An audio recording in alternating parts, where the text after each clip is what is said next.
So, now that Cassandra's out of earshot, are you holding up all right? I mean, you go from being the most wanted criminal in Thedas to joining the armies of the faithful.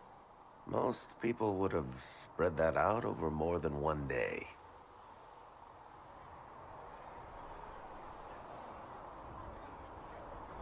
I don't even want to think about how many lives were lost on that mountaintop. A lot of good men and women didn't make it out of there. For days now, we've been staring at the breach, watching demons and maker knows what fall out of it. Bad for morale would be an understatement. I still can't believe anyone was in there and lived. If it was that bad, why did you stay? Cassandra said you were free to go. I like to think I'm as selfish and irresponsible as the next guy, but this... Thousands of people died on that mountain. I was almost one of them. And now there's a hole in the sky. Even I can't walk away and just leave that to sort itself out.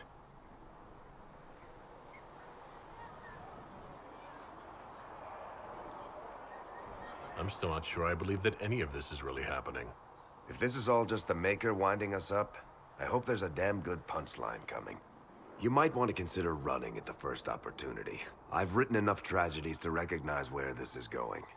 Heroes are everywhere. I've seen that. But the hole in the sky... that's beyond heroes. We're going to need a miracle.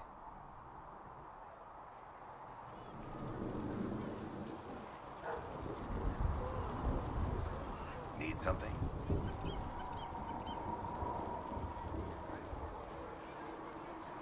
I've read your Tale of the Champion, and I have a few questions.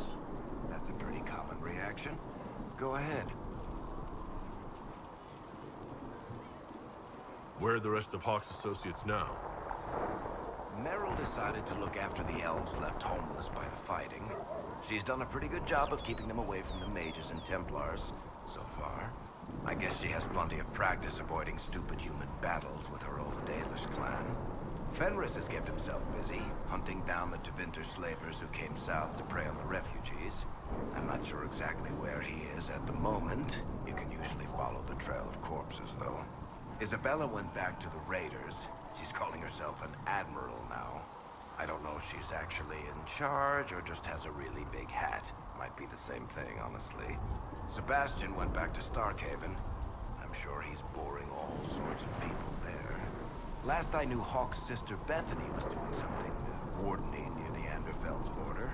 Aveline is still guard captain.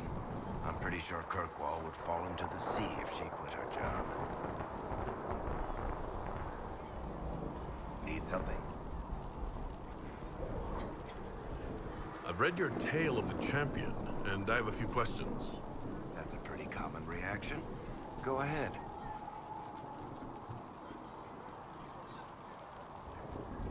What happened to the mage who destroyed the Kirkwall Chantry?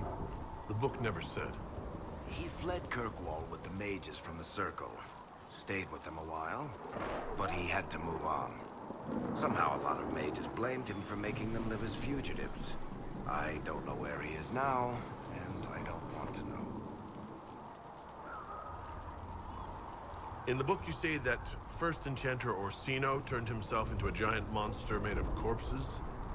How? Why? Do I look like an expert on magical weirdness to you? Well, I can't tell you how. For the why, all I can say is he was desperate. There is no way Hawk really could have killed the Arishok. It would have started a war with the Qunari. I was told later that the Qunari disavowed his actions. Apparently the Arishok didn't get permission before he attacked Kirkwall, and the Qun didn't want another exalted march. When they finally sent a ship to haul the Red Dreadnought away, they just said, "We will never speak of this again." As far as I can tell, that's the Qun's version of an apology. Carry on. Need something?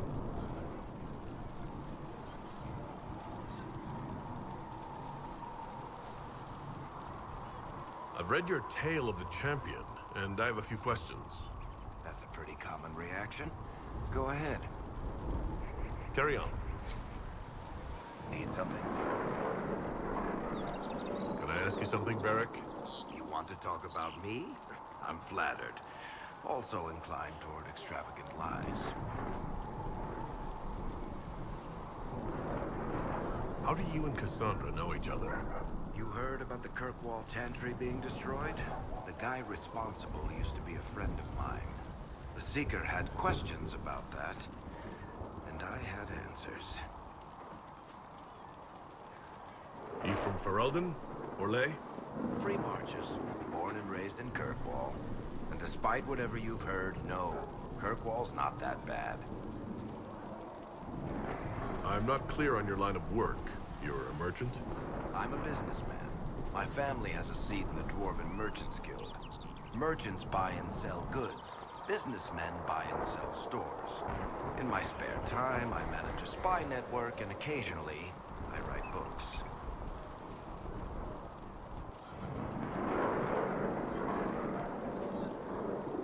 If you've run a spy network, why is Liliana our spy master?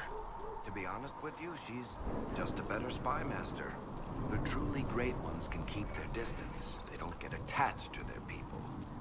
Me, I always wind up babysitting my informants and worrying about their families. We're in better hands with her. You're an author? What kind of books have you written? I've tried my hands at a few genres. My crime serials are my most popular. Hard in Hightown, guards breaking the rules to get things done. The Tale of the Champion is the most famous thing I've written, or infamous maybe. I started a romance serial once, Swords and Shields, but to be honest, I don't have a knack for romances. Most of my stories end in tragedy. Probably that says something unfortunate about me personally. What sort of shops do you own? Actually, we don't own shops. That was just an example. Mostly we invest in moneylenders.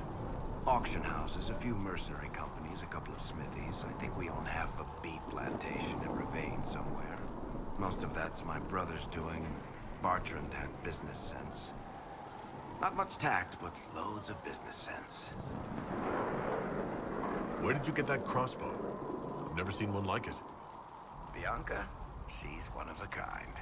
I won her from Paragon Smith Bronca in a game of Wicked Grace. She was such a sore loser. Ran off to the deep roads in a huff, and that was the last anyone saw of her. Who is she named for? I can't tell you. And the reason for that is? Complicated. It's the one story I'll never tell. We just have to leave it at that. Thanks, Varric. No problem.